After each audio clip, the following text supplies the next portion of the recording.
I don't buy the stuff about him being mentally incompetent or early stages of dementia. He strikes me as a person of above average intelligence who's tracking conversations and knows what's going on. I don't think he's medically unfit to be president. I think he's morally unfit to be president. Nearly 10 million people watched that interview with fired FBI Director James Comey last night. It seems the president was one of them, not surprisingly, rage tweeting this morning at Comey, claiming Comey committed many crimes.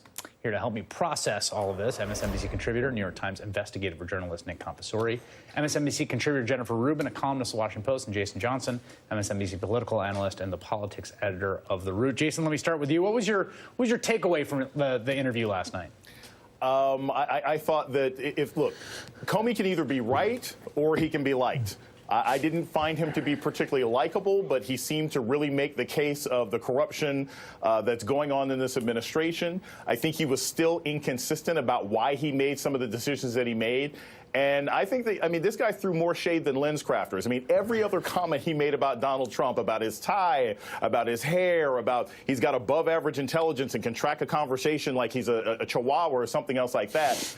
I don't think he came off personally particularly charismatic, but the facts he laid out are the facts. And this administration seems like they've been obstructing justice.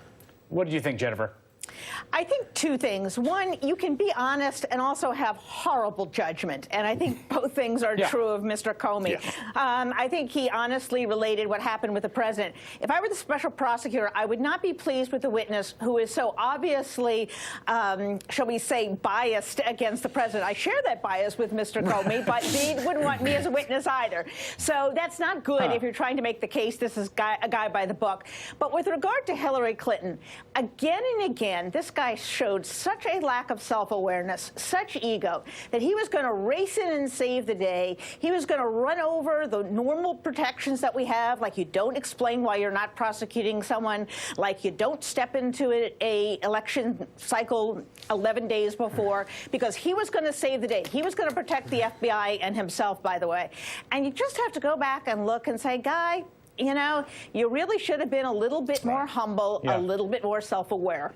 And the rules, one of the things I find interesting here, Nick, is this back and forth between Loretta Lynch, where he's got this kind of stuff in the book and in the interview about, doubting her, how neutral she was, her integrity, one foot in, one foot out. And she put out a long statement in response. I thought this part was very interesting. She said, at the critical early stage of this case, I followed the department's longstanding policy of neither confirming nor denying the fact of an ongoing investigation. The policy both predates my tenure in the department and will live on long after the current debate is over. It neither misleads nor misinforms. Instead, both protects investigations and guarantees equal treatment of those under scrutiny, whether well-known or unknown. And he suggests I invoke this bedrock policy for any other reason is simply false. Listen, I'm not sure that either Comey or Lynch comes out great in this scenario. It seems pretty clear that Lynch was putting some pressure on him to take some pressure off Hillary Clinton, that she was interceding. Look, I think we see in this interview... I'm not sure that I think it seems pretty clear that's the case. It is to me. I think he interpreted that as being the case. Go ahead. All right. But look, this whole rollout shows a side of Comey. Comey is a politician. And he hates that idea, and I'm not saying it to criticize him, but he is a politician. The institution he happens to lead or led was the FBI. But he acts as a politician. And so what happened, this is the great irony of Comey, right? He did all these things he said to keep the Bureau away from politics. But at every point, his decision dragged the Bureau into politics. Right from the decision, and I think the real questionable one, really, on its own merits from his description, was to announce the reopening of the email investigation, which was then over in a matter of days. There is no compelling argument. With his experience, he should have known that they could easily have figured that out in a few days. Exactly. But instead, he jumped the gun. And he still defends it. I think, Jason, my thing about Comey, and obviously there's a lot of reason that he has had a very storied career and incredibly impressive guy, very smart, accomplished. I know a lot of people that work with him in both the Bush and Obama administration think very highly of him. There's a little bit of like a roommate problem with him, which is that if your buddy's got a bad roommate and your buddy's complaining about that roommate, that's fine.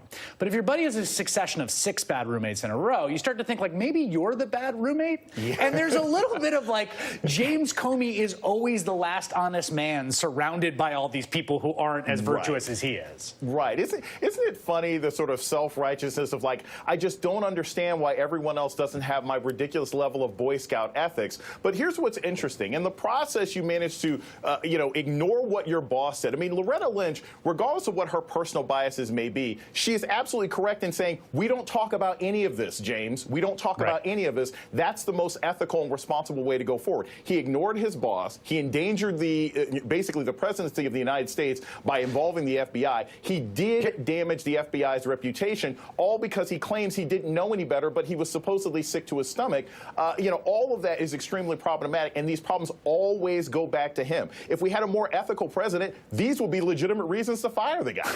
Well, and this sort of segues, Jennifer, to the way that he talks about the president, and I thought there was nothing, I think, substantively new in the interview last night, because a lot of it had been previewed. But what I did think was interesting was his characterization of Trump as canny and as wily and as attempting to suborn him at every turn in ways that weren't haphazard, but rather quite intentional. And I think that picture of him, to me at least, quite convincing. What did you think?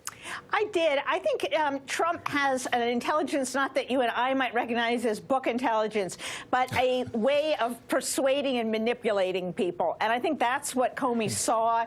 It was pretty obvious, actually. He didn't try to strain himself or try to conceal it at all. He makes a lot of references to the mafia references. Yep. So I think Trump is like a bulldog. He knows what he wants, and he's just going to roll over anyone and anything, of course, any norms or rules to get what he wants. And I think that was right, what was Comey, Comey was viewing. And by the way, on the subject of politics, what is this guy doing prognosticating the election? He said we were all operating in the world that Hillary was going to win. That's exactly why you don't have people making decisions that could affect an election 11 days before. I also thought his impeachment answer was almost a parody of some kind of version of centrism, where he says, like, the guy's unfit to be president, possibly obstructed justice. I can't definitively say he's not compromising the Russians, but impeachment would be too easy an out for the American people who need to stand and vote again. I mean, look, Comey has an opinion on so many things about the president, so many things, from the size of his hands to his height, and yet on this one thing. Now, look, it may be a legitimate view on his point, right? And there's a certain argument you could make that the country needs, like, a bloodletting or something, right, to get through this. But look, he chose his shots very carefully. It was all very deliberate. And I think what he was saying about the president was that the president has an instinct for leverage and influence. And so keep that in mind as you watch this play out. Yeah, and that to me was important, because I think sometimes, and Hillary Clinton was sitting right at in that chair when I interviewed her for almost an entire show.